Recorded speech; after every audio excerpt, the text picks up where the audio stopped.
Target classes में आपका स्वागत है। टारगेट क्लासेस मैथ्स और फिजिक्स की ऑनलाइन एवं ऑफलाइन क्लासेस कराती है। यूट्यूब में मेरे जो वीडियोस अब मैं डाल रहा हूं, उम्मीद करता हूं कि आपको वो वीडियोस अच्छे लगेंगे। अगर आपको कोई भी सजेशंस देना है तो जरूर अपने सजेशंस, अपने राय मुझे दें, मुझे अवगत कराएं। मैं इन वीडियोस को और रोचक और ज्यादा से ज्यादा इंटरेस्टिंग बनाने की कोशिश करूंगा। मेरे YouTube चैनल को लाइक करें, सब्सक्राइब करें, शेयर करें और अपने दोस्तों को भी प्रेरित करें, उनको भी मेरे इस चैनल के बारे में बताएं। धन्यवाद।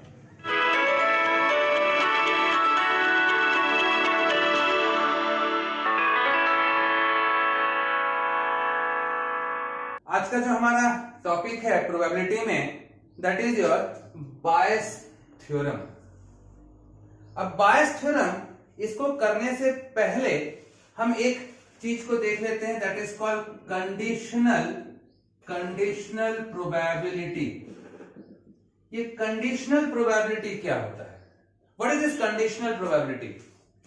जैसे मैंने पी ए बाई बी, मैंने ऐसा लिखा कंडीशनल प्रोबेबिलिटी।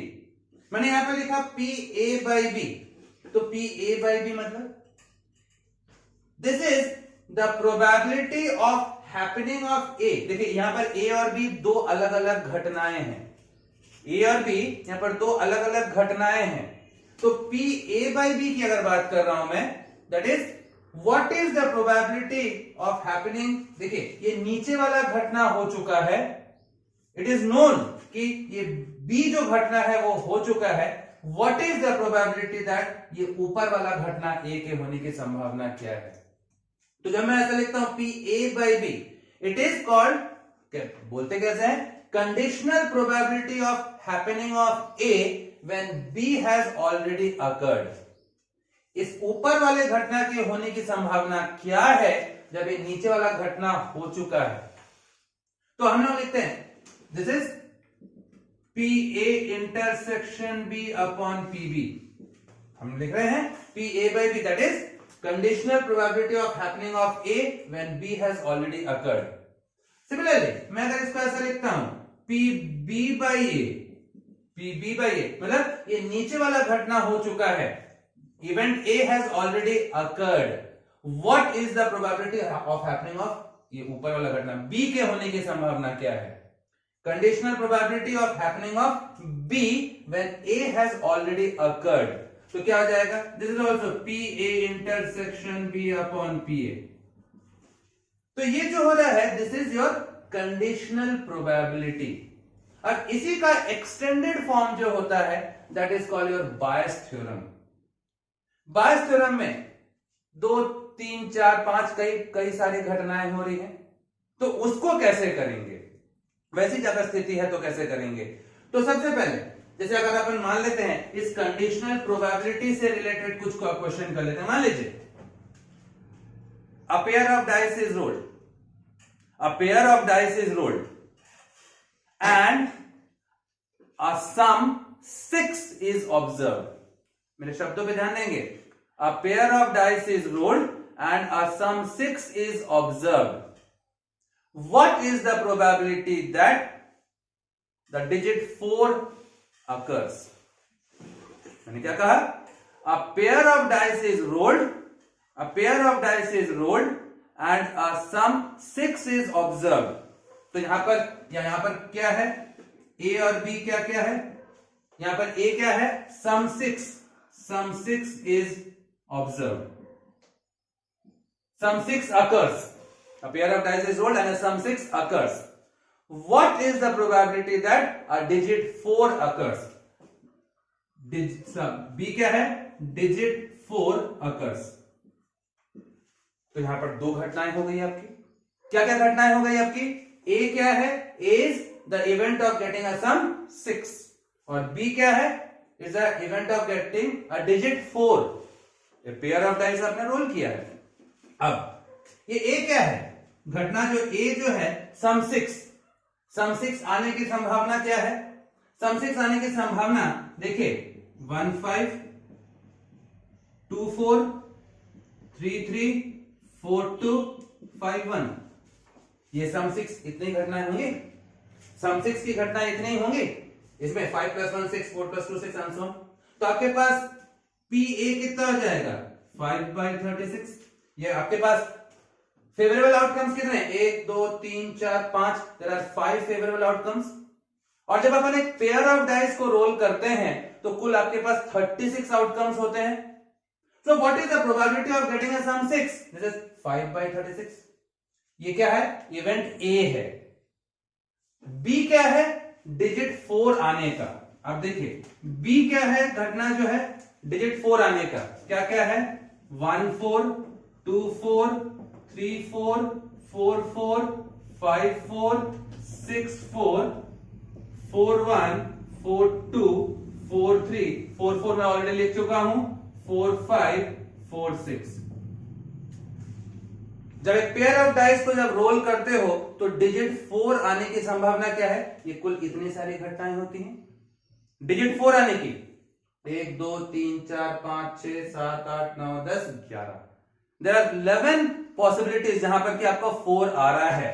तो आपके पास पीबी कितना हो जाएगा, पीबी इज 11/36। ये आ गया। What is A intersection B? A और बी का इंटरसेक्शन की अगर मैं बात करूं, ए और बी के इंटरसेक्शन की बात करूं, इंटरसेक्शन मतलब कॉमन। अब कॉमन क्या है, ये 2 4 कॉमन है आपका, ये 4 2 कॉमन है। तो कॉमन कितने हो गए, 2 घटनाएं आपके पास कॉमन हो गए। तो आपके पास A intersection B that is 2 4 and 4 2, ये 2 घटनाएं आपके पास कॉमन। तो पी ए इंटरसेक्शन बी क्या होगा, 2/36 ऐसा आएगा। यहां पर आपके पास 2 घटनाएं थी। सवाल क्या था, if a pair of dice is rolled and a sum 6 is observed, what is the probability that the digit 4 occurs? तो यहां पर नोन घटना, जैसे मैं अगर पी ए बाई बी की बात करूं, मतलब नीचे वाला घटना हो चुका है, ऊपर वाले घटना के होने की संभावना क्या है। यहां पर क्या हो रहा है, सम 6 इज ऑब्जर्व्ड, मतलब ये ए हो चुका है, बी के होने की संभावना क्या है, यही है ना सवाल। A pair of dice is rolled and a sum 6 is observed. Event A हो चुका है। What is the probability that a digit 4 appears? मतलब आपको B के निकालने की संभावना चाहिए, मतलब आपको चाहिए conditional probability of happening of B। आपको चाहिए conditional probability of happening of B when A has already occurred। तो आपके पास P B by A क्या हो जाएगा, P A intersection B upon P A। तो पी ए इंटरसेक्शन बी कितना हो जाएगा, 2/36 अपॉन पी ए कितना है, पी ए 5/36, मतलब आपके पास आंसर आ गया 2/5। तो यहां पर ये कंडीशनल प्रोबेबिलिटी है, मतलब एक घटना हो चुका है, दूसरे के होने की संभावना क्या है। तो यहां पर से मुझे इस क्वेश्चन में पी बी बाई ए निकालना था, क्योंकि मुझे मालूम है ये नीचे वाला घटना हो चुका है, नीचे वाला घटना हो चुका है, ऊपर वाले घटना के होने की संभावना क्या है। तो P A intersection B upon P A, intersection मतलब कॉमन। यहां पर 2 घटनाएं थी, ए क्या था, सम 6 आना, बी क्या था, डिजिट 4 का आना। क्लियर है कंडीशनल प्रोबेबिलिटी। तो जैसे कंडीशनल प्रोबेबिलिटी में, जैसे सपोज मैं एक सवाल कर रहा हूं आपसे, suppose in a class 30% students failed in physics, 20% students failed in maths and 10% students failed in both। सवाल क्या है, आपके पास 2 घटनाएं हैं, एक क्या है, event that a student fails in physics। B क्या है, event that a student fails in maths। 2 घटनाएं हो गई आपके पास। मैंने क्या कहा, in a class 30% students failed in physics. तो फिजिक्स में फेल होने वाले, इसकी प्रोबेबिलिटी क्या है, 30/100 होना चाहिए। बी क्या है, a student fails in maths, तो पीबी क्या हो जाएगा, P B 20%। In a class 30% students failed in physics and 20% students failed in maths. 10% students failed in both. In both मतलब इंटरसेक्शन, आपके पास पी ए इंटरसेक्शन बी क्या हो जाएगा 10/100, ठीक है। 30% failed in physics, 20% failed in maths, 10% failed in both. A student is selected at random, सवाल सुनिएगा, अ student is selected at random and is found to have failed in maths. A student is selected at random and is found to have failed in maths. What is the probability that he fails in physics? वो maths में fail हो चुका है, मतलब ये B घटना हो चुका है, नीचे वाला घटना हो चुका है, वो मैथ्स में फेल हो चुका है, he has failed in maths. What is the probability that he fails in physics? इसके ए के होने की संभावना क्या है? सवाल आपका ऐसे ही होगा, पी ए बाई बी होगा। नीचे वाला घटना हो चुका है, ऊपर वाले घटना की होने की संभावना क्या है? A student is selected at random and is found to have failed in maths. What is the probability that he has failed in physics? तो पी ए बाई बी चाहिए, तो पी ए बाई बी क्या जाएगा? P A intersection B upon P B, ऐसा होना चाहिए। तो P A by B क्या होगा? पी ए इंटरसेक्शन बी, देखिए आपका 10/100 अपॉन पी बी कितना है 20/100, तो आंसर आ गया आपके पास हाफ। तो ये वाला सवाल क्या था? ये वाला सवाल में था a student is selected at random and is found to have failed in maths, what is the probability that he has failed in physics. ये वाला हो चुका है, इसके होने की संभावना क्या है, इसलिए मैंने पी ए बाई बी लिखा। अब यही क्वेश्चन को थोड़ा सा घुमा देता हूं। A student is selected at random and is found to have failed in physics. मैं इसी क्वेश्चन को थोड़ा सा अलग कर रहा हूं। A student is selected at random and is found to have failed in physics. Physics में वो फेल हो गया, नीचे वाला नोन है। What is the probability that he has failed in maths? What is the probability that he fails in maths? मतलब P B by अब निकालना आपको। वो फिजिक्स में फेल हो चुका है। A student is selected at random and is found to have failed in physics, मतलब ये वाला घटना। What is the probability that he fails in maths? B के होने की संभावना क्या है? तो आपके पास हो रहा है P A intersection B upon P A. तो पी ए इंटरसेक्शन बी आपके पास क्या है 10/100 अपॉन पी ए कितना है 30/100, तो ये आपके पास हो गया 1/3 पी बी बाई ए, ठीक है। तो this is called your conditional probability, ठीक है। अब देखिए, जैसे अब कंडीशनल प्रोबेबिलिटी के बाद आपके पास आता है बायस थ्योरम। बायस थ्योरम क्या है? जैसे हम लोग फॉर्मूला लिखते हैं P E1 by A,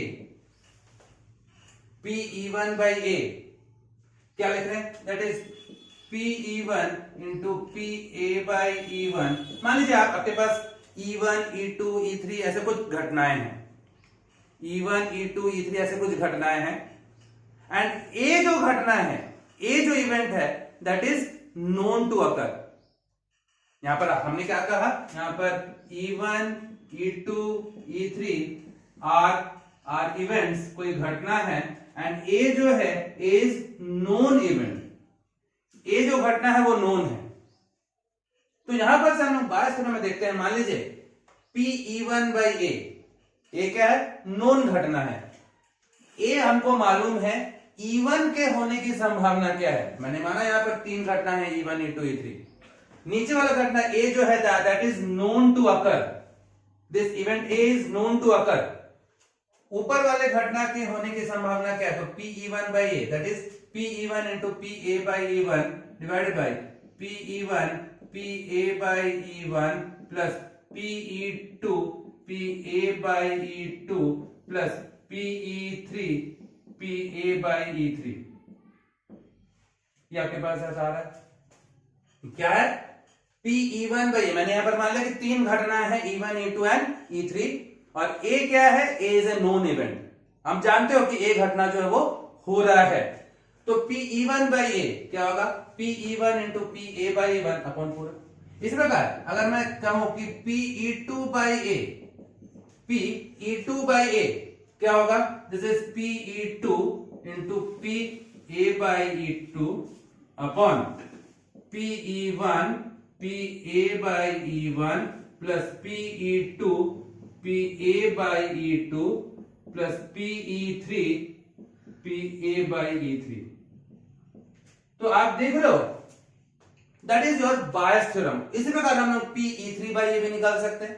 PE1/A जब था तो PE1 इंटू PA/1, बाकी डिनोमिनेटर तो ही। PE2 जब था PE2/A जब था तो PE2 इंटू PA/E2। अगर PE3/A होगा तो PE3 इंटू PA/E3 होगा। डिनोमिनेटर तो आपका पूरा वही सेम आ जा रहा है। So this is called bias theorem. और इसमें हम जो देख रहे हैं E1 E2 E3 ये कुछ घटनाएं हैं एंड A जो है A is a known event. A जो है that is known to occur, ये आपको मालूम है कि वो हो रहा है। अब जैसे मान लीजिए जब हम बायस थ्योरम जब कहीं पर जब अप्लाई करते हैं, बायस थ्योरम अप्लाई करते हैं, सपोज मैं एक एग्जांपल ले रहा हूं, सपोज फॉर एग्जांपल आपके पास कोई एक बैग है, बैग की बात कर रहे हैं। ये बैग फर्स्ट बैग ये है और ये सेकंड बैग ये है। मान लीजिए ये दो बैग्स में इसमें 5 रेड 4 ब्लैक बॉल्स है, इसमें 6 रेड 3 ब्लैक बॉल्स है। पहले वाले में 5 रेड 4 ब्लैक बॉल्स है, सेकंड वाले में 6 रेड 3 ब्लैक बॉल्स है। सवाल सुनिएगा, 2 bags contains 5 red 4 black and 6 red 3 black balls respectively. A bag is selected at random and a ball is drawn from it. A bag is selected at random and a ball is drawn from it. If the drawn ball appears to be black,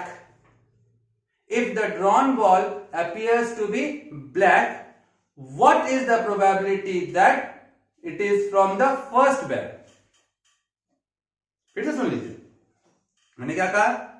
2 bags contain 5 red 4 black balls, 6 red 3 black balls respectively. A bag is selected at random and a ball is drawn from it. If the drawn ball is found to be black, what is the probability that it is from the first bag?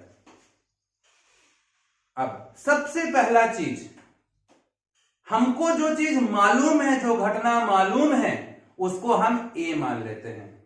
A यहां पर क्या है? The drawn ball is found to be black. तो ये घटना क्या हो गया? A हो गया। A क्या है यहां पर? नोन इवेंट है। यहां पर A क्या है? Drawn ball is black. जो घटना हो रहा है, जो घटना नोन है, उसको हम A मान लेते हैं। अब E1 एंड E2 ये दो घटनाएं हैं। क्या क्या है? बॉल इज फ्रॉम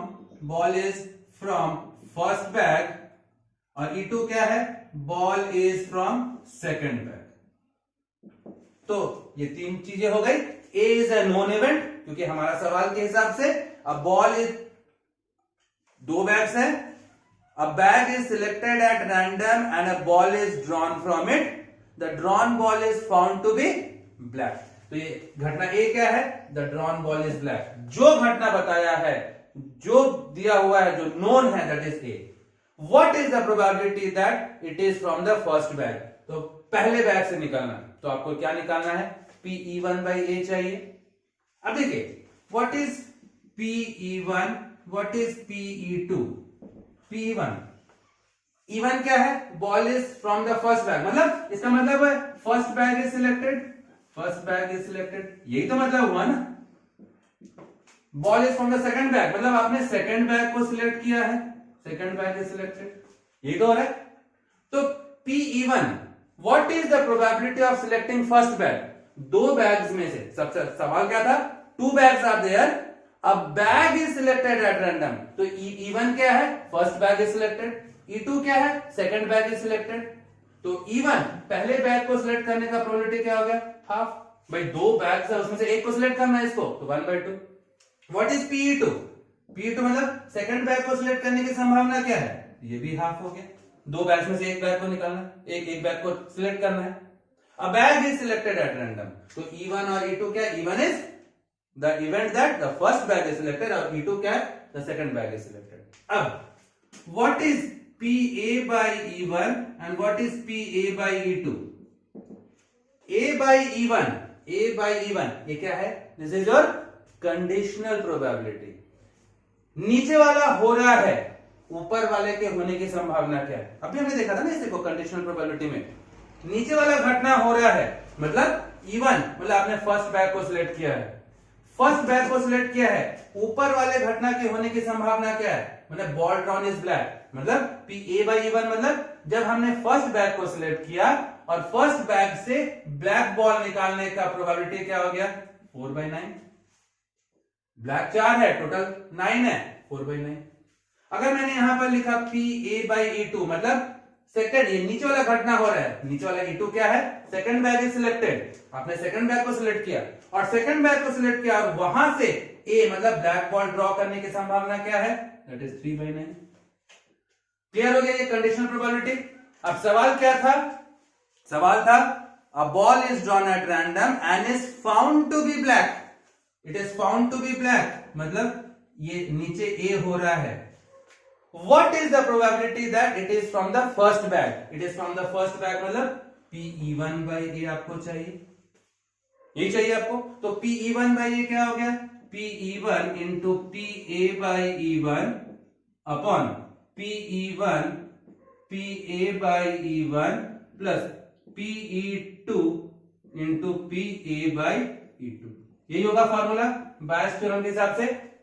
तो PE1 by A ये क्या होगा? PE1 that is half, PA by E1 कितना हो गया? 4/9 divide by PE1 half A by E1, PE2 half A by E2 that is 3/9। तो कितना हो जाएगा ये आपके पास? PE1 by A that is 4/18 divide by, आप एलसीएम निकाल लीजिए, 7/18। तो PE1 by A that is 4/7। यही हो जा रहा है, PE1 by A 4/7 हो जा रहा है। ठीक है, तो हमने क्या किया यहां पर हमने बायस थ्योरम लगाया। बायस थ्योरम में ध्यान ये रखना है, जो घटना नोन है उसको आप A मान लेते हो और E1 E2 E3 कुछ और घटनाएं हैं। जैसे इस सवाल में क्या था? दो बैग्स हैं, a bag is selected at random and a ball is drawn from it and that drawn ball is found to be black, that drawn ball is found to be black। तो मैंने A क्या माना? that the drawn ball is black, known। what is the probability that it is drawn from the first bag? तो E1 और E2 क्या है? E1 क्या है? First bag is selected, E2 क्या है? Second bag is selected. Clear है? निकालना क्या था? व्हाट इज, नीचे वाला घटना हो चुका है मतलब ड्रॉन बॉल इज ब्लैक, ऊपर वाले घटना के होने की संभावना क्या है? मतलब first bag is selected, first bag से बॉल आने की संभावना। अगर मैंने यही कहा होता a bag is selected at random and a ball is drawn from it, the drawn ball is found to be black, what is the probability that the drawn ball is from the second bag? तो मैं कैसे करता? PE2 by A करता, PE2 by A करता। अगर PE2 by A करता तो यहां पर क्या होता? PE2 into PA by E2 होता।